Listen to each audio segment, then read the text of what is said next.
베트남은 인도차이나 반도의 동쪽에 위치해 있고 또 가늘고 긴 그 S자형의 한 마리 용처럼 이렇게 생겼습니다. 그래서 우리나라 면적의 한 3배가 되는 편이거든요. 그리고 인구도 한 약 1억 명, 그래서 한 세계 15위로 많은 편입니다. 그리고 베트남은 다민족 국가인데 무려 54개의 민족으로 구성되어져 있어요. 그래서 비엣 쪽이 그 인구의 85% 이상을 지금 차지하고 있고요.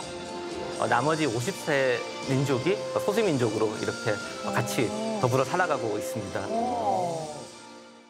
그런데 베트남이 물론 크기는 한데 우리나라에 비해 훨씬 크고, 근데 위에 있는 중국도 제가 알기로 민족 수가 뭐 수십 개밖에 안 되는데 베트남이 50개가 넘는다는 건 너무 좀 많은 거 아닌가요? 그러게, 다양하다. 그렇죠. 좁은데. 그래서 베트남은 북쪽 지방에서 시작을 해서 남쪽으로 이렇게 내려오면서 어떻게 보면 남쪽에 있는 나라들을 복속하면서 성장해온 나라거든요. 그러다 보니까 말씀하신 대로 여러 민족이 이렇게 융합되고 서로 또 다른 문화를 포용하는 그런 성격을 좀 가지고 있습니다. 그래서 베트남을 볼 때 남쪽하고 북쪽을 이렇게 나눠서 이해하는 것이 상당히 도움이 많이 됩니다. 보시면 남과 북의 길이가 상당히 길어가지고 저희들이 생김새를 자세히 보게 되면 이 북부의 하노이부터 이 남부의 호찌민까지 그 거리가 거의 한 1,700km, 정확하게 하면 1,650km라고 하는데요. 서울, 부산 거리의 한 4배 거리거든요.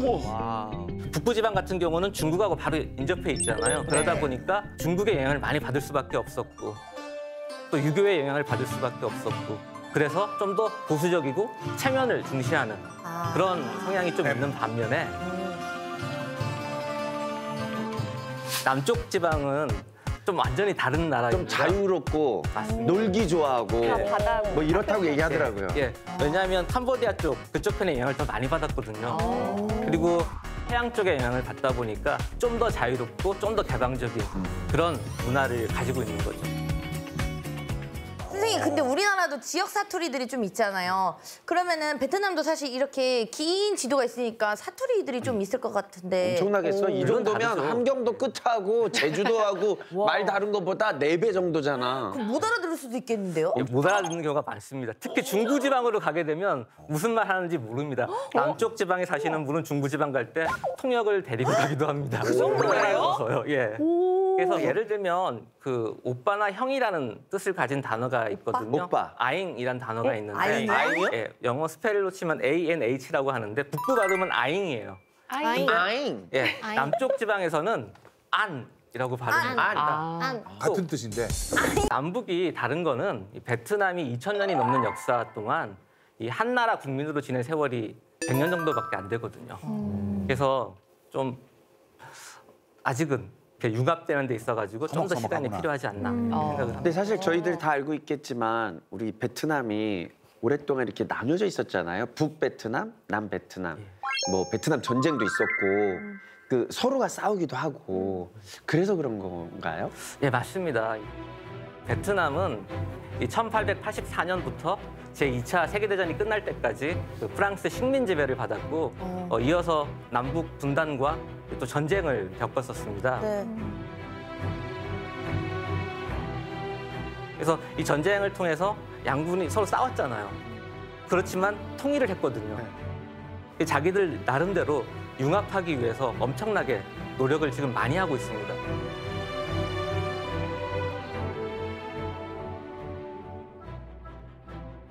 그래서 지금까지 이렇게 남과 북이 융합하는 데 있어가지고 어떤 노력을 했는지 좀 말씀을 드리면은요. 네.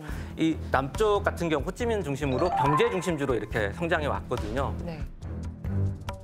북쪽의 하노이는 어떻게 보면 정치 중심지로 이렇게 성장을 했습니다.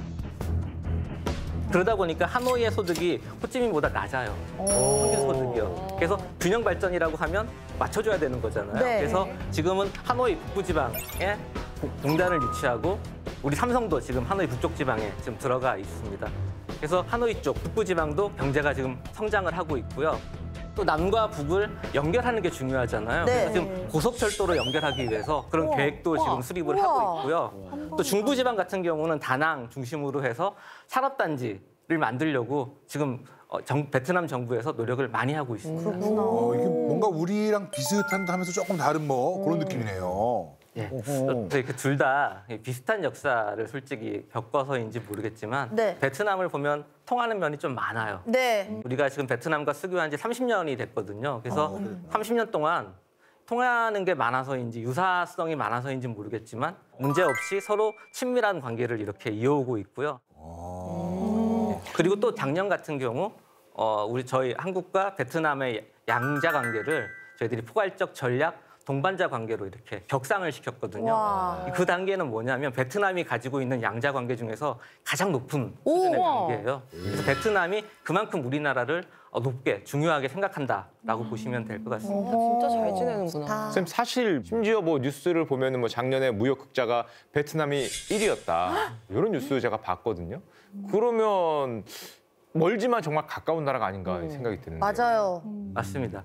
그뿐만이 아니고요. 지금 보도도 많이 되고 있지만 이 미중 갈등 속에서 이 베트남이 중국을 대체하는 생산 기지로서 굉장히 주목을 받고 있어요. 그러니까 지금 우리나라에게도 어떻게 보면 베트남과 경제 관계에 그만큼 엮여 있는 상태에서 우리나라에게도 호재죠. 중국의 생산 시설을 가진 기업들의 탈중국이 이어지고 있습니다. 기업들이 앞다퉈 탈중국을 외치고 있습니다.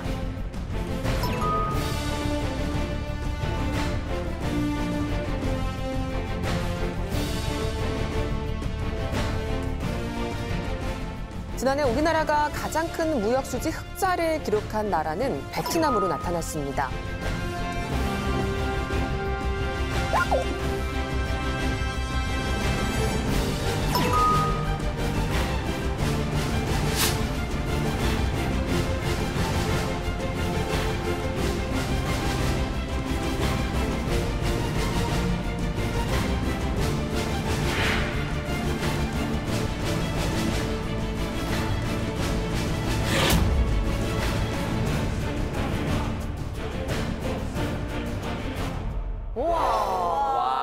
저는 우리나라 기업이 이렇게 자리 잡고 있는 게 너무 멋져 보였어요. 그렇죠. 네. 그리고 사실 무역 흑자 1위라고 하면 거의 뭐 부동의 1위가 중국 아니었나요? 이게 베트남이 됐다는 사실이 되게 놀라웠어요. 그러네 어느 틈에. 근데 사실 뭐 삼성, LG뿐만이 아니라 중소기업들도 되게 많이 가 있어요. 맞습니다. 아니 제가 듣기에는 이 베트남 분들이 일 정말 열심히 하시고 우리나라 분들하고 뭐 이렇게 좀 맞는 게 있대요. 잘 맞아요. 어딘가 감성적으로 일을 갈 때 네. 그렇게 들었거든요. 맞습니다. 그래서 감성적으로 맞는 것도 있고요. 네. 나름 또 손재주가 정말 좋아요, 베트남. 그래서 우리 기업들이 상당히 좋아하죠.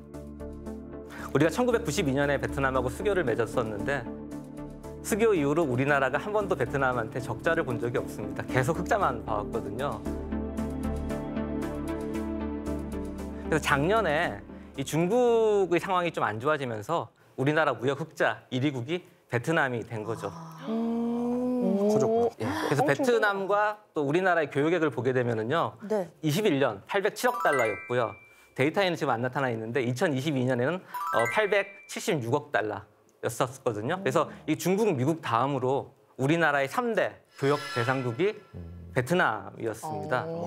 그리고 무역 규모도 중요한데 또 중요한 게 투자거든요. 네. 베트남 내 제1위의 투자국이 어딘지 아세요? 베트남에서 우리나라예요? 투자하는 거? 대한민국 네, 대한민국입니다. 우리나라에서 투자가 어떻게 보면 교역을 이끌었다라고 보시면 되는데 그로 인해서 저희들이 무역 흑자가 저렇게 지금 나고 있어요. 342억 불 작년에. 그래서 최대 규모의 흑자를 기록을 했었습니다. 근데 선생님 저 표 보다 보니까 궁금한 게요. 예. 2012년 이후로 갑자기 이제 무역 수지가 갑자기 그래프가 늘어나고 있잖아요. 저렇게 표가 나타난 이유가 있을까요? 예. 그러니까 저게 어떻게 보면요. 베트남이 2007년에 WTO에 가입을 하면서 많은 나라들이 베트남에 대해서 관심을 가지기 시작해요. 아, 드디어 저 나라가 열리는구나. 투자를 막 넣으려고 했거든요. 그런데 2008년 글로벌 금융위기가 터지잖아요. 그러면서 잠시 투자를 주춤하다가 우리 경제가 조금 회복되고 난 2009년 이후부터 우리나라를 선두로 해서 많은 나라들이 베트남에 투자를 넣기 시작합니다. 특히 우리나라 같은 경우는 2009년 이후에 대기업을 선두로 해서 중소기업들이 같이 들어가요. 그래서 그 같이 들어가면서 우리나라로부터 이 중간재를 베트남으로 수입해 가는 거죠. 그래서 그 교육이 증가할 수밖에 없는 거예요. 그래서 들어가 있는 기업들이 우리나라로부터 얼마큼 가져가느냐를 제가 한번 조사해봤거든요. 네. 그러니까 우리나라로부터 가져가는 수입액의 한 40에서 50% 정도는 우리 기업들, 베트남에 진출한 우리 기업들이 이렇게 책임을 지고 있더라고요. 그리고 또 우리가 베트남에 수출하는 품목들을 보게 되면 네. 특히 베트남 지금 전자제품들을 많이 생산하고 있죠. 그 중간재 중에서도 우리나라가 잘 만드는 반도체라든지 또 평판 디스플레이 이런 것들이 베트남으로 이렇게 수출이 되다 보니까 당연히 교역량이 늘어나고 또 무역 수지도 흑자를 이렇게 크게 기록할 수가 있었던 겁니다. 보통 동남아시아 그러면 투자 가장 많이 한 나라들을 순서를 보면 일본이 좀 많이 자리하고 있었는데 베트남은 우리나라가 최대 투자국이라는 게 굉장히 좀 새로운 것 같아요. 그만큼 우리나라가 베트남에 많은 걸 투자하고 있다는 얘기죠. 예. 보통 아세안 10국을 보게 되면 10개국 다 보게 되면 일본이 투자 1위거든요. 대부분 베트남을 제외하고는. 네. 그래서 사실상 왜 우리나라가 저렇게 됐을까에 대한 궁금증도 많이 가지실 거라고 생각이 들어요. 근데 그만큼 우리 기업들에게 있어서는 그 당시 절박한 상황이 좀 있었거든요. 글로벌 금융위기를 겪고 난 다음에 생산성이 많이 떨어졌어요. 다른 나라에 비했을 때. 그래서 새로운 투자지를 이렇게 모색하기 시작을 했었거든요. 네. 그때 눈에 들어온 나라가 바로 베트남입니다. 그래서 베트남으로 우리 기업들이 들어갔고 네. 또 그 우리 기업들의 의사결정 속도가 상당히 빠르거든요. 다른 나라에 비교했을 때. 그 용감함이라 그럴까요? 과감함. 그런 것이 어떻게 보면 베트남으로의 투자를 이끌고 나갔고요. 네. 또 우리 기업들 간에 서로 간의 끈끈한 생산망을 구축하면서 베트남에 자리를 잡을 수 있었던 겁니다. 네, 베트남 그러니까. 우리 한국 공장들 근처에 삼겹살집을 했어야 되는데 그런 생각 하실 것 같아요. 이미 거기 잘 되더라고요. 이미 늦으셨어요. 네. 선생님, 그럼 우리나라 대기업이랑 중소기업들이 진출해 있다고 하는데 한 어느 정도 진출해 있나요? 네. 이 베트남을 보게 되면 우리나라 기업들이 지금 한 9,000개 정도가 넘게 들어가 있고요. 또 은행업도 지금 들어가 있거든요. 신한. 예, 맞습니다. 신한은행 같은 경우는 베트남에서 완전히 현지화를 성공을 해서 최대의 외국계 은행으로 이제 자리를 잡았습니다. 그런데 우리나라 대기업뿐만 아니라 제가 얼마 전에 신문에서 보니까 이제는 뭐 글로벌 대기업 애플도 이제 베트남에서 만들 수 있다. 베트남에 생산 기지를 만들겠다. 이제 맥북 같은 것도 이제 메이드 인 베트남으로 찍혀 나오는 게 아니냐. 제가 이런 뉴스를 봤었거든요. 우와. 예, 맞습니다. 이 애플뿐만이 아니라 이 레고라든지 코카콜라 같은 이 글로벌 기업들이 이 베트남으로 생산 시설을 많이들 지금 옮기고 있거든요. 코로나19의 봉쇄 조치를 중국이 타이트하게 했었잖아요. 네. 그러면서 이게 중국 중심에서 생산하던 것이 뭔가 좀 위험하다라는 걸 인식을 하게 된 거예요. 그래서 글로벌 기업들이 이 생산망을 재편을 지금 하고 있습니다. 그 대안으로서 가장 부상되고 있는 곳이 지금 베트남이라고 보시면 됩니다. 아니 도대체 근데 다른 나라도 많이 있는데 딱 베트남을 그렇게 정한 이유가 도대체 뭐가 메리트가 있길래 이렇게 기업들이 들어가는 걸까요, 거기에? 우선 저렴한 임금과 우수한 노동력. 이게 제일 중요한 것 같습니다. 이 베트남은 지금 현재 중국 임금이 한 60% 정도 수준이거든요. 메리트가 있네. 그리고 다른 아세안 국가들과 비교해 보면 이 사람들이 정말 부지런해요. 부지런하고 손재주가 정말 좋습니다. 그렇기 때문에 기업들이 들어가서 활동하기도 편하고 또 제품의 품질이 어느 정도 보장이 된다고 판단을 한 거죠. 또 인프라, 다른 아세안 주변 국가들하고 비교했을 때 상대적으로 상당히 우월한 편이거든요. 도로라든지 항만, 또 전력 이런 것들이 상당히 잘 구비되어져 있어가지고요. 저희들이 지금 전자제품 같은 경우를 베트남에서 많이 생산한다고 아까 말씀을 드렸었는데 이 전자제품 생산하는 데 있어가지고 전력이 제일 중요합니다. 그렇다 보니까 이 스마트폰이라든지 가전공장 이런 것도 풍부한 전력을 보고 들어갈 수 있었던 것이죠. 근데 거기에 또 미중 패권 경쟁이라는 게 이제 들어오면서 어떻게 보면 베트남을 더 중요한 지역으로 이렇게 부각시켰다라고 보시면 될 것 같아요. 쌤 그러면 중국 입장에서는 미국하고 싸우느라 중국에 들어갔던 그런 글로벌 기업들이 자꾸 옆 나라 베트남으로 이동을 하는 거잖아요. 네. 그럼 싸워서 남 좋은 일 하고 있는 거 아닌가요? 맞습니다. 그래서 처음에 미중 간의 패권 경쟁이 또 트럼프가 집권한 2017년부터 본격화됐다고 저희들이 보고 있는데요. 그 당시만 하더라도 중국에서 떠나서 베트남으로 넘어온다거나 아세안으로 넘어갈 때 중국에서 그렇게 통제하지 않았었어요. 근데 최근 들어서는 중국에서 떠나서 옮기려고 할 때 잡아두려고 하는 모습을 많이 보이고 있습니다. 그리고 또 미중 패권 경쟁이 이렇게 치열해지면서 제가 베트남에서 우리 기업체를 한번 방문한 적이 있는데 그 기업이 카메라 모듈을 생산하는 업체였습니다. 네. 근데 미국으로부터 이렇게 오더를 받았나 봐요. 네. 그러면서 그 오더 내용이 중국 부품을 사용하면 안 된다라는 게 들어 있었다고 합니다. 그래서 이 상품별로 물론 차이가 있겠지만 이 미국으로 수출을 하기 위해서는 중국산 부품을 사용하면 좀 더 앞으로 더 어려워질 것으로 이렇게 보이거든요. 네. 그래서 기업하는 사람들 입장에서는 이 중국에서 뭘 생산했다가는 이거 미국으로 수출 못하는 거 아니야? 이런 우려가 조금씩 생기면서 이 중국을 대체할 수 있는 생산 기지를 찾게 됐고 그게 베트남으로 이렇게 인식을 하게 된 거라고 보실 수 있습니다. 선생님, 아세안이 10개국이잖아요.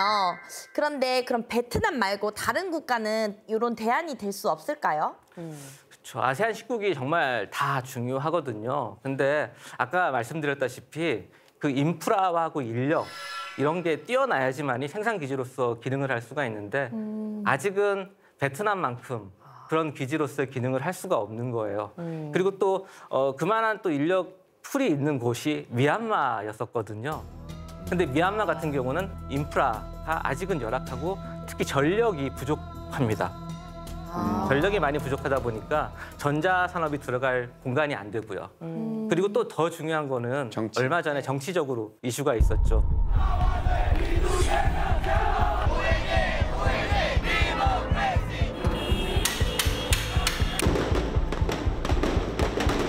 쿠데타가 일어나면서 우리 기업들이 들어가서 생산을 한다고 하더라도 그걸 다시 미국이라든지 선진국으로 수출하는 데 있어가지고 어려움이 경제 제재로 인해서 발생하기 때문에 미얀마가 쉬운 곳이 아닌 지역이 돼버린 것입니다. 네. 그리고 한 가지 또 베트남만이 가진 장점이 하나 더 있는데요. 네. 이 개발도상국 중에서 가장 많은 FTA를 체결한 나라, 자유무역 협정을 체결한 나라가 베트남입니다. 그래서 정말요? 베트남을 통해서 다른 나라로 수출하기가 상당히 원활하고 유리한 측면이 분명히 있거든요. 그러다 보니까 많은 기업들이 베트남을 바라보게 된 거고요. 네.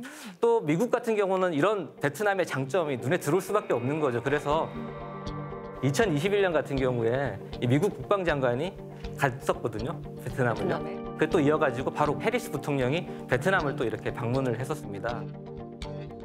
또 이게 그 당시에 방문을 해가지고 중국을 견제하는 것에 대해서 상당히 강조를 했고요. 베트남 지역 경제와 또 안보 협력, 또 코로나19 공동 대응 등 이렇게 양국의 관심 현안에 대해서 상당히 많은 논의를 하고 상당히 진전이 또 있었었어요.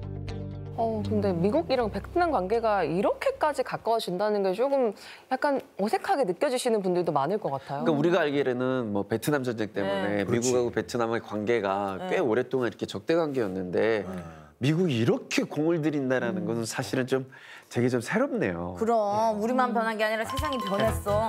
네. 세월이 흘러. 계속. 그래요, 나도 나이가 먹었어.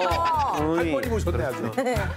과거의 아픔보다는 미래의 성과라고 할까요? 미래에 발전된 미래를 지향하는 그런 경향이 강합니다. 근데 중국도 미국이 그렇게 공을 들이고 있으니까 중국 같은 경우 가만히 있으면 되겠습니까? 안 되겠어요? 나서야 돼요. 당연히 지배를 나서야 했다는데. 되겠죠. 그래서 중국도 일대일로인데. 이 베트남을 포섭하기 위해서 공을 상당히 많이 들이고 있습니다. 시진핑이 3년임에 성공한 후에 제일 먼저 찾아간 외국 지도자가 이 베트남 공산당 서기장이었거든요. 그러니까 시주석 연임 성공하고 제일 먼저 방문한 그런 국가의 수장이었던 거잖아요. 예, 맞습니다. 그거요? 그래서 중국은 그때 어떻게 했냐면은요. 베트남 서기장에 대해서 최고 수준의 의전을 제공을 했었고요. 또 종합 선물 세트를 이렇게 안겨줘요. 예를 들어서 국경교역 확대라든지 또 식품 수출입 확대 등 베트남이 그동안 중국에게 강력하게 요청했던 사항들이 있거든요. 그런 항목들에 대해 가지고 합의를 했었던 거죠. 그리고 아마 그 당시 미국은 상당히 당혹스러워했을 것 같아요. 내가 저렇게 공을 많이 들였는데 하면서 이 베트남의 행동을 보고 상당히 좀 더 많은 고민에 빠졌을 거라고 저는 생각을 하고 있습니다. 근데 쌤 말씀 들어보니까 뭔가 베트남이 미국과 중국 사이에서 실리를 되게 잘 챙기는 것 같은 느낌이 들긴 하거든요. 그래. 맞습니다. 실리 그래서- 최고. 그래서 그쵸. 베트남 전체 수입의 3분의 1을 어디서 해오는지 아시나요? 3분의 1이요? 수입을요? 수입요. 수입의 3분의 2. 3분의 1. 중국 아닐까? 중국입니다. 중국이야, 중국에서 수입의 3분의 1을 해옵니다. 그래서 중국이 없으면 베트남에서 제품을 제대로 생산을 할 수가 없어요. 중국에서 수입을 해와야지만이 베트남에서 물건을 가공할 수가 있는 거죠. 그래서 그만큼 또 중국이 생산하는 구조에 있어서 아주 중요한 역할을 하고 있는 나라고요. 또 미국 같은 경우는요. 수출 엄청 하네. 수출. 베트남이 가장 많이 수출하는 나라가 미국입니다. 그렇지, 1등이네. 그래서 작년 같은 경우 미국 전체 교육액에서 랭킹을 따져보잖아요. 베트남이 7위를 차지했었어요. 그래서 그만큼 미국에 대한 교육도 엄청난 폴션을 차지하고 있어서 이 베트남 입장에서는 미국과 중국 둘 다 놓칠 수 없는 그런 관계를 가진 국가들입니다. 그래서 글로벌 정세를 이렇게 가만히 좀 이렇게 살펴보면은요. 베트남은 정말 외교 천재가 아닌가라는 생각이 들어요. 그런 말이 두 나오네요. 나라에서 이렇게 뭔가 얻어낼 수 있는 건 다 얻어내면서 실리를 다 챙기고 있거든요. 이 정도면 우리나라가 베트남을 좀 배워야 되겠다. 벤치마킹 해야 아니 되겠다. 동남아시아의 코리아 아닙니까? 우리가 해야 되는 딱 비슷하네. 그래서 이 미국과 중국 간에 역사적으로 상당히 아까 말씀드렸다시피 불편한 관계가 분명히 있었잖아요. 네. 근데 그 불편한 관계, 미국과는 전쟁을 치렀고 중국 같은 경우는 베트남을 1000년 동안 지배를 했었거든요. 그럼에도 불구하고 이 둘 사이에서 줄타기를 제대로 하고 있는 거죠. 그 우리도 사실 그런 입장 같은 입장이거든요. 이렇게 줄타기 잘해야 된다는 게 쉽진 않거든요.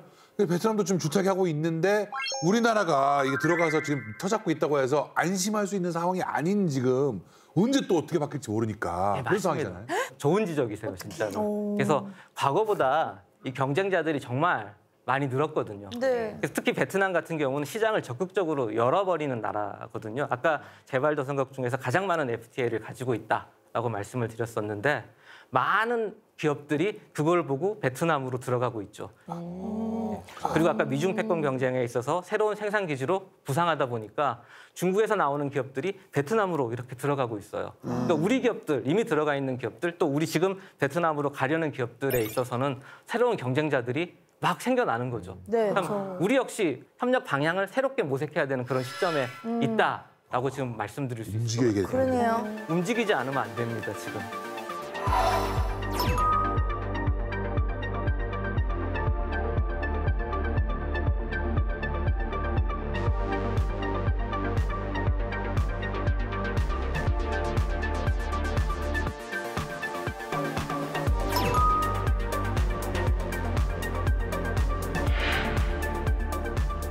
phải đảm bảo để hỗ trợ cho cái việc tăng trưởng nền kinh tế một cách tích cực.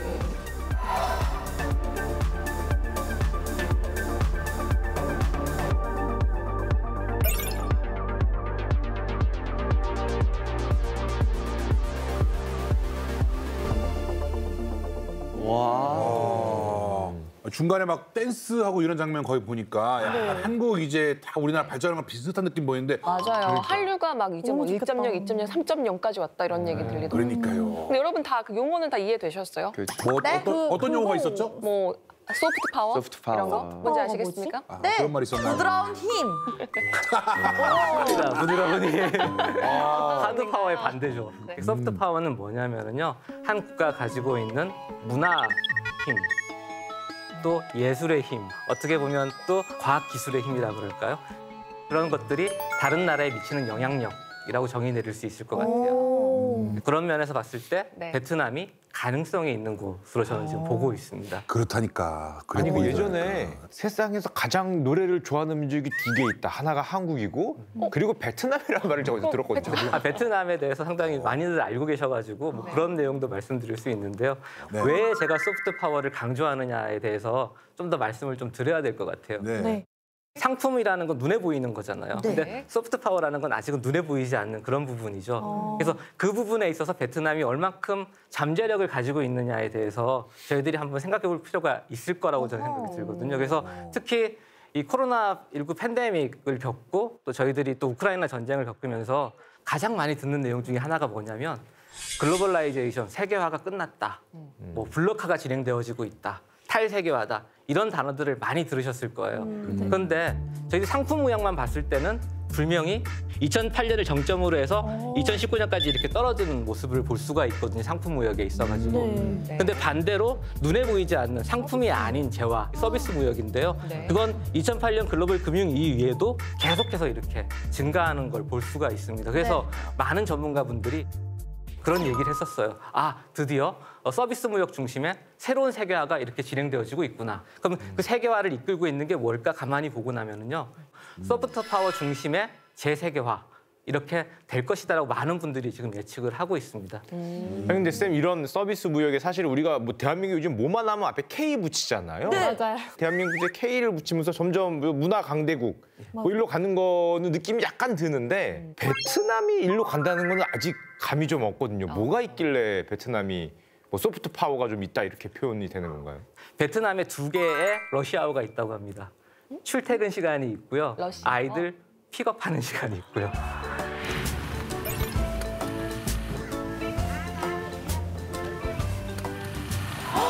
우리나라가 그게. 그 교육열이 얼마나 높냐면요. 베트남 가서 인터뷰를 하는 친구들을 만나서 얘기를 나누잖아요. 근데 이 친구가 4시만 되면 집에 가겠다는 거예요. 저는 좀 더 얘기를 해야 되는데 그러니까 어디 가냐? 애데리로 간대요. 예, 하원 시켜야 돼. 하원 시켜야 되는구나. 우유 하고 한국 거의 학원 펀네. 보내고. 오. 예를 들어서 또 그 최저임금이 지금 한 500만 동, 그러니까 450만 동 정도 되거든요. 우리나라 돈으로 하면 20에서 30만 원 정도밖에 되지 않아요. 그런데도 불구하고 1회에 30만 동, 그러니까 우리나라 돈으로 한 15,000원 정도 하는 거를 과외를 시키는 거죠. 크게 다르지 않은데요, 그러면? 예, 만약에 15번 정도 과외하게 되면 거의 한 달 최저임금을 다 들어가는 겁니다. 그러니까 물론 최저임금 받는 사람들이 다 그렇게 교육하는 건 아니겠지만 우리나라만큼이나 교육열이 높아요. 그래서 그런 교육열이 어떻게 보면 지금 베트남을 성장시키는 새로운 동력이 될 수 있는 거죠. 예를 들어서 또 코딩 배우는 거 있잖아요. 네. 우리나라도 선풍적인 인기를 끌고 있죠. 네. 아이들한테 코딩 가르치는 것에 대해서 다들 이렇게 관심을 많이 줬었는데요. 교과목에 들어가 있다고 예, 하죠. 교과목에도 들어가 있고요. 네. 지금 베트남도 마찬가지로 이 코딩 배우기 열풍이 지금 야, 불고 벌써 왔어요. 있습니다. 그래서 이 수강료가 어마어마하게 비쌉니다. 200만 원 정도가 넘어요. 이야. 진짜요? 그럼에도 불구하고 이 IT 업체에 취직하면 월급이 오르잖아요. 그래서 그걸 배우겠다고 이렇게 또 교육을 받고 있습니다. 야. 그런 교육열이 성장 잠재력으로서 이렇게 기능하고 있다라고 보시면 될 것 같고요. 야. 또 베트남의 아까 화면에서도 보셨었는데 IT 기업들이 눈에 들어왔잖아요. 깜짝 놀라셨었는데 이 글로벌 IT 기업들이 베트남으로도 몰리고 있어요. 특히 손재주 좋은 젊은 사람들 많고 똑똑한 젊은 친구들 많다고 그랬잖아요. 그러니까 교육열 높고 똑똑한 친구들이 있다 보니까 그런 서구 사회에서도 베트남을 봤을 때 가능성이 있겠구나 이렇게 보면서 들어오는 거죠. 그러면 약간 대학 졸업도 하고 굉장히 그럼 뭐 유학도 가고 그런 친구들도 많은 건가요? 예, 최근 들어서 많이 늘었습니다. Z세대라고 하는 친구들 네. 있죠. 2000년 이후에 태어난 친구들. 그 친구들은 베트남에서도 어느 정도 소득이 올라간 상태에서 태어난 친구들이거든요. 그 친구들은 해외 유학도 가고 여행도 가고 하면서 사고방식 자체가 달라요. 그래서 그 나라를 보게 되면 정말 재미있는 거죠. 솔직히 베트남도 그렇게 많은 자원을 가지고 있는 나라는 아니잖아요. 그 나라가 가지고 있는 유일한 힘은 맨파워, 사람입니다. 또 베트남 정부도 예전에는 저희들이 메이드 인 베트남 뭐 이런 것을 강조했다면은 베트남 입장에서는 이제 메이크 인 베트남, 야. 베트남 내에서 만드는 거. 그 4차 산업혁명 양성 슬로건 이런 걸 지금 막 내세우고 있습니다. 그래서 창의적으로 디자인하고 또 적극적으로 또 부가가치를 만드는 데 있어가지고 상당히 많은 의지를 지금 드러내고 있거든요. 그래서 이 베트남 ICT 산업은 이 전년 대비 28%가 성장을 했고요. 와. 총 1만 3천 개의 디지털 기업이 신설이 됐다고 합니다. 무섭게 치고 올라온다. 무섭게 치고 올라. 진짜 와. 무서워. 이러한 변화로 인해서 최근 베트남 같은 경우는요. 이 혁신 스타트업들이 정말 많이 생겼고요. 저희들이 코로나19를 겪는 어려운 상황에서도 유니콘 기업들, 그러니까 자산 가치가 10억 불 이상 되는 그런 기업들이 막 나타났어요. 특히 게임사로서는 대표적인 게 VNG라든지 스카이마비스라는 회사가 있고요. 또 핀테크 회사로 대표적인 게 VN페이라든지 모모 이런 회사들을 좀 들 수가 있습니다. 근데 정말 이렇게 얘기를 듣다 보니까 베트남에 대해서 우리가 너무 몰랐다. 맞아요. 우리가 생각했을 때는 그냥 진짜 뭐 신발 공장이나 뭐 옷 공장이나 이런 게 좀 많이 있겠다. 인형 공장. 뭐 그동안 이런 그게 게. 많았어요. 뭐 석천시 예. 때는 주로 그랬으니까. 우리 때 그랬거든요. 근데 이게 약간 느낌이 중국이 막 처음에 막 올라올 때 그때 느낌하고 좀 비슷한 것 같아요. 그러니까 정말로 빠르게 변화하고 있어요. 네. 그래서 저도 깜짝깜짝 놀라거든요. 그래서 베트남 출장을 제가 상당히 자주 가는 편인데 네. 갈 때마다 다른 거예요. 예전에 제가 2010년 중반 때 얘기 경험인데 그때도 막 변화가 시작되고 있을 때였는데 한 달에 한 번씩 제가 한번 간 적이 있었거든요. 네. 한 달 전에 갔을 때 그 길거리의 여자분들의 패션과 다음 달의 여자분들의 패션이 다르다는 인상을 받았었어요. 진짜 그만큼 빠르군요. 변화가 빠르더라고요. 그래서 와 이런 속도면은 우리가 잘못하면 정말 따라잡힐 수도 있겠다라는 좀 위기감까지도 느낄 맞아. 정도로 그 정도는 정말로 패션에서. 성장 속도가 빨랐어요. 그만큼 베트남도 관심을 들이고 공을 들이고 있다라는 말씀을 좀 드리고 싶고요. 제 주변에 이제 IT 뭐 플랫폼 기업 대표들하고 이야기를 하는 기회가 있었는데 이야기를 들어보면 베트남으로 진출하겠다는 분들이 꽤 많더라고요. 미리 게 지금 많다. 들어가는 거지. 지금 들어가야. 그리고 또 베트남 하면 또 생각해야 될 게 아름다운 역사 유적지가 많고요. 또 관광지가 정말 많거든요. 이 문화 산업 소재 개발에 있어가지고 정말로 많은 잠재력을 가지고 있는 나라입니다. 아니 오른쪽 어디예요, 쌤? 선생님 이번에 어딘지 두 개 다 설명 좀 해주세요. 어디 있어요? 어디예요? 너무 아름답네요. 제가 기억하기로는 호이안으로 기억합니다. 제가 호이안에 출장으로 저는 갔었습니다. 우리나라의 문화 산업을 홍보하는 차원에서 한번 가가지고 조사를 한 적이 있었거든요. 그러면서 호이안의 아름다움에 저도 반했었는데요. 이 호이안 같은 경우는 15세기에서 19세기에 건설된 무역 도시거든요. 그래서 중국이라든지 일본, 네덜란드, 또 인도 등에서 온 상인들이 이 장기간 머물면서 이 토착 문화와 또 외국 문화가 이렇게 어우러진 그러면서도 독창적인 문화가 이렇게 둘 다 섞이다 보니까 이 관광객들의 마음을 이렇게 사로잡을 수 있었던 것 같아요. 여기가 야경이 진짜 끝내준다는 그런 이야기들이 많은데 진짜 뭔가 거리가 다 유럽풍인 것 같아요. 네.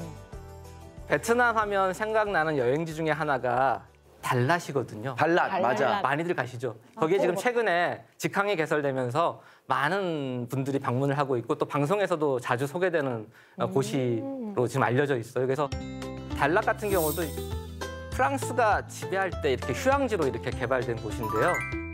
이 유럽풍의 이국적인 분위기, 또 뭐 기차역이라든지 성당이라든지 이런 다양한 사진을 찍을 수 있는 포토존들이 많이 있어가지고 상당히 매력적인 곳이죠. 또 베트남의 남부 쪽으로 이렇게 내려가게 되면은요, 우리 건떠라는 곳. 남쪽 지방의 도시명입니다. 건떠라는 도시명입니다.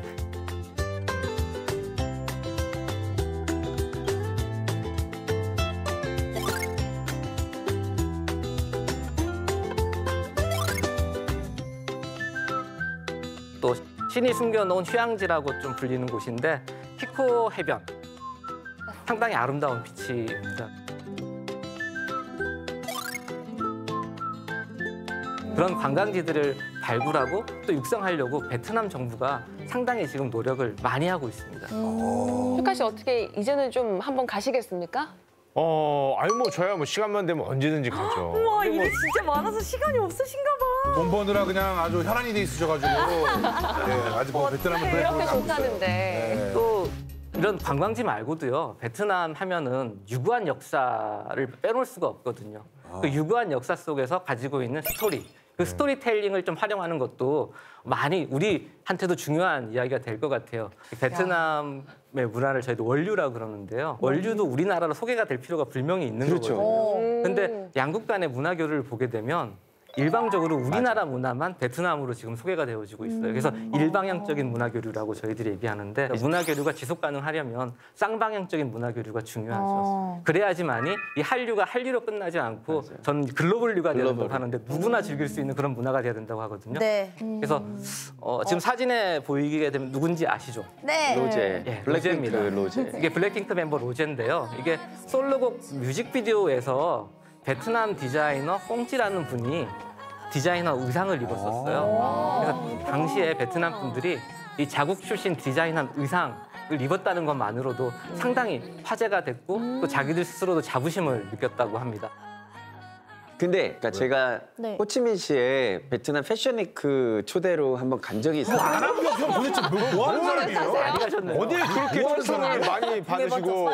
언제 다녀오셨어요? 그 베트남 디자이너 분들이 굉장히 독창적인데 약간 투머치 한 것 같은 디자인이나 컬러나 색상들이 좀 있어요, 아직은. 예. 근데 벌써 그게 한 5, 6년 전이니까 지금은 훨씬 더 많이 네. 발전돼서 좀 블랙핑크 로제 씨가 입을 만큼 세련된 그러니까 성장 속도가 다 빨라. 트렌드 중심에 설 수도 있겠네요. 베트남이. 근데 저는 오히려 반대로 예? 베트남 시장에서 쇼핑을 하잖아요. 그럼 옷이 너무 예뻐서 이거 갖고 싶어야 하는데 옷을 너무 작게 만드는 단점이 있더라고요. 저한테도 좀 짧아요. 네, 두 분은 못 사입죠. 네, 표준 그것을 사이즈가 아니라. 크게 만들어 주셔. 그거 좀 전달해 주시죠. 알겠습니다. 그리고 뉴진스 같은 경우에도 베트남 멤버가 한 명 들어가 있잖아요. 그래서 그런 것 때문에도 베트남에서 많이 화제가 되고 있습니다.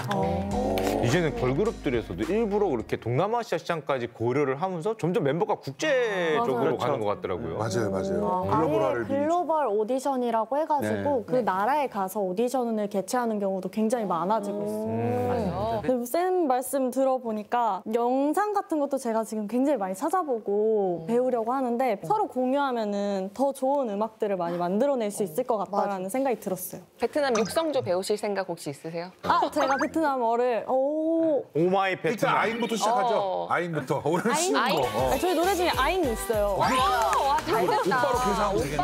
아인이니까. 괜찮네요. 그래서 그 나라가 가지고 있는 소프트 파워를 우리나라가 가지고 있는 역량과 어떻게 연결시킬 수 있느냐가 상당히 중요할 것 같거든요. 그래서 두 나라, 그러니까 베트남이 가지고 있는 소프트 파워와 우리나라가 가지고 있는 소프트 파워를 연결한다면 새로운 시너지를 만들어낼 수 있다라고 저는 생각을 합니다. 네, 그리고 또 추가적으로 또 하나 또 여러분들께 질문 드리고 싶은 게 있는데 작년 베트남 경제 성장률이 몇 프로였는지 기억하시나요? 8%. 네. 8%. 정확히 맞습니다. 8.02%가 정확한데요. 와우. 세계 경제가 정말 어려운 상황에서도 네. 정말 베트남은 높은 경제 성장률을 기록했고요. 올해도 IMF가 전망한 내용을 보게 되면 6% 이상 성장할 거라고 지금 이렇게 얘기를 하고 있어요.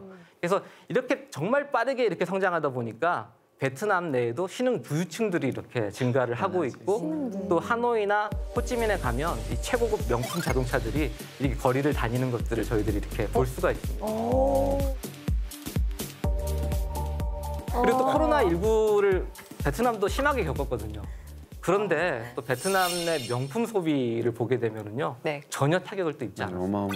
그래서 왜 그럴까에 대한 저도 솔직히 좀 그게 많이 궁금해가지고 네. 그쪽 학자들이나 이런 친구들한테 물어보면 중산층이 정말 빠르게 베트남 내에서 이렇게 증가를 했다고 해요.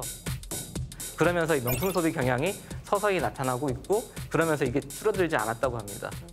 아니 도대체 쌤 베트남의 부자들이 얼마나 많고도 소득 수준이 얼마나 되길래 이렇게 잘 나갑니까? 소득 수준에 대해서 이렇게 바로 딱 말씀드리기가 좀 조심스럽긴 한데요. 중산층이 우리 엄청 많은 거지. 1인당 표가 있잖아요. 소득을 지금 말씀드리면 4,000불밖에 안 돼요. 어허. 그렇지만 상위 10%의 부유층들은 또 다른 소득 수준을 영위하잖아요. 어느 나라나 마찬가지겠지만. 예. 또 그리고 또 중산층이 아까 제가 빠르게 늘어난다고 제가 말씀을 드렸었는데 그 HSBC 은행이 있죠. 네. 그 은행에서 발표한 자료인데요. 구매력으로 평가한 하루 소득이 50불에서 110달러 정도 되는 그 중상류층이 연평균 17%씩 증가할 거다라고 지금 베트남에 대해서 얘기를 하고 있거든요. 그러니까 소비 시장도 중산층이 증가한 만큼 연 8%씩 이렇게 성장할 거라고 얘기를 합니다.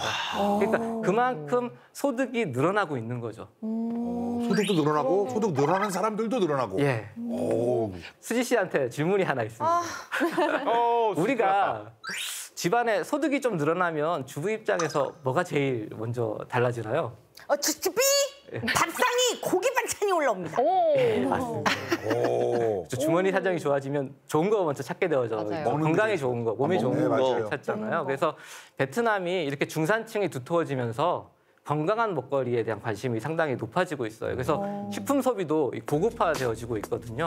그 중에 하나가 앞서 그 퀴즈에서 나왔던 딸기입니다. 그리고 해조류 있죠. 우리 김, 건강식품이라고 좀 알려져 있는 김이나 마른 김, 조미김 이런 것들이 베트남에서도 상당히 인기예요. 뭐 아시아 뭐 그래서 그뿐만이 아닙니다. 우리나라 식품에 대해서 제과 파이라든지 증류주, 술이죠. 술, 뭐 라면, 멀티플렉스, 화장품까지도 상당히 지금 인기를 많이 끌고 있습니다. 그래서 지금 우리가 하기 좋은데. 우리가 베트남에 가장 많이 수출하는 품목이 뭐냐면 중간재예요. 솔직히 말씀을 드리면은요. 네. 그래서 베트남으로 이 중간재 수출을 유지하는 게 정말 중요합니다. 베트남 소득이 빠르게 이렇게 증가하고 있다고 말씀드렸잖아요. 소득이 증가한 만큼 새로운 소비재 시장이 이렇게 또 커질 거예요. 이 소비재 시장을 어떻게 공략할 것인가에 대한 고민이 지금 필요하죠. 아, 그렇지. 쌤, 하지만 그 정도 소득 수준을 보이는 건 아직 베트남 상류층 얘기고 우리가 실제로 보는 베트남인들은 오토바이 타고 좀 출근하시거나 아직은 우리나라 이제 막 발전하는 7, 80년대 그 정도이기 때문에 본격적으로 물을 익으려면 시간이 좀 걸리지 않을까요? 저도 그 의견에 동감을 하는데요. 근데 사진을 한번 잠시 보실래요? 네. 이쪽에는 오토바이가 정말 많죠. 근데 왼편에 보시게 되면 자동차가 정말 많죠. 이게 금방 일어난 변화입니다. 제가 코로나19 이전까지 출장을 갔었거든요. 네. 그러다 코로나19가 발발하면서 2020년부터 한 2년 동안 베트남에 출장을 못 갔어요. 네. 그러다가 22년 작년 초에 베트남에 다시 갈 수가 있어가지고 갔었는데 그때 나타난 변화가 뭐냐면 저겁니다. 차가 많아. 차가 엄청나게 늘었습니다. 그래서 제가 만나는 학자가 하나 있는데요. 보통 그 친구를 만나게 되면 그 친구는 저를 만날 때 오토바이를 타고 이렇게 왔었어요. 근데 작년에 가니까 갑자기 차를 몰고 오는 거예요. 그러면서 의기양양하게 저보고 타래요. 그래서 탔더니 좋은 식당으로 저를 또 데려가가지고 저한테 대접을 하더라고요. 그래서 자동차가 정말 베트남에서 빠르게 이렇게 늘고 있다는 거. 이게 하나의 시그널이죠. 중산층이 증가하고 있다는 시그널로 이해를 하실 수 있을 것 같아요. 그럼 예를 들어서 자동차 수출하면 우리나라인데 우리나라를 이렇게 좋아하면 우리나라 자동차도 좀 많이 늘었나요? 그게 보여요. 우리나라 자동차 많습니다. 저 베트남 시장에서 가장 많은 점유율을 차지하고 있는 차는 도요타예요. 그렇지만 2위와 3위는 현대하고 기아입니다. 현대, 기아 둘을 합치면 도요타보다 많아요. 그래서 한국 차의 점유율이 베트남 시장에서 제일 높습니다. 그래서 우리가 갔을 때 동남아 어느 나라를 가도 우리나라 차가 시장에서 많이 보이는 나라는 별로 없거든요. 드물어요. 근데 우리나라 차가 유일하게 자주 보이는 곳 베트남입니다. 아니 쌤, 저 정도면 차가 많냐 안 많냐를 떠나서 교통 지옥이 될 것 같은데요. 그동안은 너 여행 가도 괜찮았는데 차 안 막혀서 지금 가면 장난 아니래. 오토바이 타고 다니던 분들이 차 타고 다니면 베트남을 바라볼 때 예전에 그런 생각을 했습니다. 정말 사람들이 막 바글바글하고 오토바이도 막 가잖아요. 근데 신호등이 없는 사거리임에도 불구하고 안 부딪혀. 맞아요. 이게 알게 모르게 좌회전이 엄청 어렵잖아요. 보이지 않는 손이 뭐가 있는 것 같아요. 잘 넘어가요. 그게 너무 신기하더라고요. 그래서 현지에서 바라보는 거하고 우리가 직접 이렇게 보는 거하고는 다른 것 같습니다. 맞아요. 그래서 그 나라에서는 지금 또 변화가 많이 생기고 있는 것 중에 하나가 신호등이 정말 많이 생겼어요, 도로에도. 그래서 예전에 10년 전에 갔을 때는 신호등이 거의 없었거든요. 근데 요새는 신호등이 너무 많이 생겨가지고 이해가 갑니다. 이제 교통량이 많이 늘었기 때문에 바뀌겠네. 신호를 만들 수밖에 없구나, 신호등을 만들 수밖에 없겠구나라는 생각이 들더라고요. 그럼 이제 쟤들도 지하철 붐이 오겠네요. 이제 전철 곧. 지하철 만들고 이제 곧. 만들고 있습니까? 예, 한국에서 만들고 있고 호찌민에도 만들고 있고. 그걸 공사를 누가 하고 있어? 우리나라가? 안타깝게도 일본 자본으로 하고 있는데요. 일부 구간에 있어서 우리 기업이 들어가 있습니다. 그래서 하노이에 가서 저희들이 롯데 호텔에 묵으시면은요, 그 옆에 객실에서 이렇게 도로를 내려다 보잖아요. 그 밑에 공사하고 있는 게 보이거든요. 우리나라 업체가 그 지역을 담당해서 있기 때문에. 이렇게 변화가 빠르면 기업들이 진짜 현지에 가서 그거를 진짜 계속 시시각각 변화하는 걸 봐야 되겠네요. 안 그러면 도태될 것 같아요. 맞습니다. 그래서 어느 나라든지 간에요, 한 나라에서 성공하고 싶으면 그 나라에 계속 머무는 게 중요합니다. 그 나라에 무슨 일이 생기든지 간에 꾸준히 남아 있어야 되거든요. 무슨 일이 생겼다고 바로 철수해버린다거나 하면 성공할 수가 없어요. 그러니까 예를 들어서 미얀마 같은 경우가 지금 가장 아쉬운 상태인데요. 미얀마 같은 경우 일본 기업들은 철수를 안 하고 있어요. 끝까지 버텨요. 어떻게 하든지 간에. 근데 한때 우리 언론에서 미얀마에 쿠데타가 일어난 이후에 다 철수해야 된다고 계속 언론에서 보도가 됐었잖아요. 그때 저는 너무 안타까웠거든요. 우리 기업들이 거기 남아 있어야 됩니다. 어떻게 하든지 간에 어떤 형태로든지 간에 남아 있어야 다음에 기회가 또 생기거든요. 네.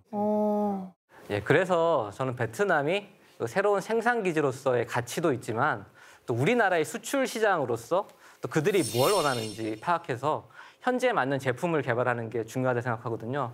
그래서 예를 들어서 베트남 정부가 지금 대기오염에 대해서 상당히 좀 많은 관심을 기울이고 있어요. 그래서 대기오염 저감을 위해서 2025년부터는 이 하노이 시내에서 내연 오토바이를 퇴출한다고 합니다. 우와. 그러다 보니까 실제로 전기 오토바이에 대한 관심 그래서 높아졌어요. 그래서 전기 오토바이 시장이 매년 20%씩 이렇게 지금 성장하고 있거든요. 또 발빠른 우리 국내 중소기업도요. 하노이에 이미 생산 공장을 열어가지고 또 전기 오토바이를 이렇게 생산을 하고 있습니다. 또 이런 국가 전략이라죠. 베트남의 국가 전략, 베트남의 성장 전략 이런 것들을 잘 파악한다면 우리 기업들한테도 새로운 기회가 만들어질 것이라고 또 생각을 합니다. 전기 오토바이요? 전기 오토바이 가서 팔자. 형님 오토바이라고 해서 오토바이는 옛날 사람. 오도방구 뭐 그랬지 전기 아닙니까? 오토바이를 빨리 가서 팝시다.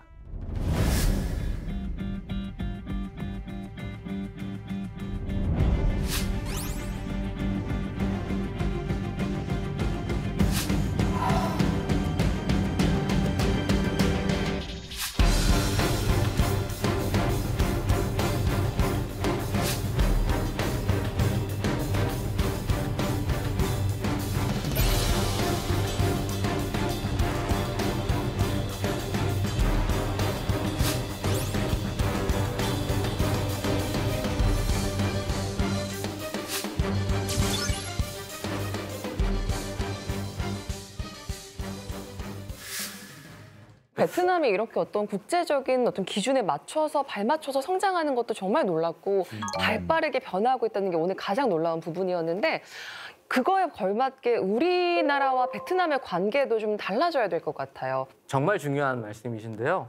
이 베트남은 1인당 국민소득이 25년에는 5,000불, 또 30년에는 7,500불, 또 2045년이 되면 고소득 선진국이 되겠다는 걸 목표로 이렇게 성장 로드맵으로 이렇게 내놨거든요. 외국 투자에 의존적인 경제 구조라고 이렇게 그 한계를 분명히 가지고 있습니다. 베트남 수출의 70%가 외자 기업들, 외국계 기업들이 들어가서 만들어낸 성과예요. 그만큼 외국 투자에 의존하는 경제 구조를 가지고 있지만 이 성장 잠재력이 상당히 크거든요. 이런 베트남을 바라보는 우리의 시각, 우리의 생각이 변해야 된다라고 생각합니다. 그래서 일방적으로 우리가 뭐 베트남에다가 뭔가를 해주겠다, 뭘 베풀겠다 이런 생각이 해서는 이제는 더 이상 안 되고요. 같이 협력해서 뭔가 만들어내면 이익을 공유할 수 있는 그런 파트너, 그렇게 인정을 해야지만이 지속 가능한 파트너로서 우리 곁에 베트남이 남을 거다라고 저는 생각을 하고 있습니다. 근데 동등한 관계가 중요하다고 말씀을 하셨는데 우리가 생각하는 거 말고 이제 베트남에서 한국을 바라보면서 생각하는 그 느낌은 뭔지 잘 모르겠어요. 예전에 우리가 베트남 전쟁 때 진 빚도 좀 크게 있기도 하고 하니까 좀 궁금해집니다.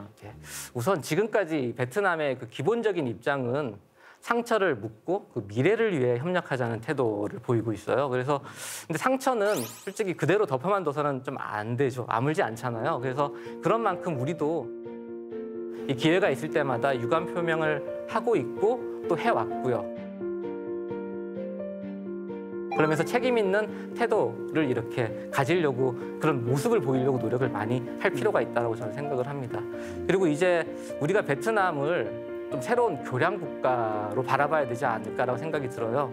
무슨 말이냐면요. 우리나라가 예전에는 이 선진국과 개도국, 개발도상국을 연결하는 가교 역할을 했던 교량 국가였거든요. 근데 이제 우리나라는 선진국이 이미 됐습니다. 그럼 우리가 하던 가교 역할을 할 수 있는 나라, 그런 나라가 어떤 나라냐? 베트남이라고 저는 생각하거든요. 그리고 또 베트남 옆에 이렇게 또 둘러보게 되면은요. 우리가 베트남만 지금 이렇게 생산 기지로 이렇게 활용을 하고 있잖아요. 근데 베트남만 가지고는 솔직히 작아요. 1억 명밖에 안 되잖아요. 근데 아세안 전체를 보게 되면 인구가 7억 명입니다. 7억 명에 가깝습니다. 그래서 베트남을 허브로 해서 이 아세안 지역을 연결해서 새로운 공급망을 만들어낼 수 있다고 하면 그런 안정적인 공급망을 이 아세안 영내에 이렇게 구축할 수 있지 않을까. 라고 이렇게 생각을 하고 있습니다. 네.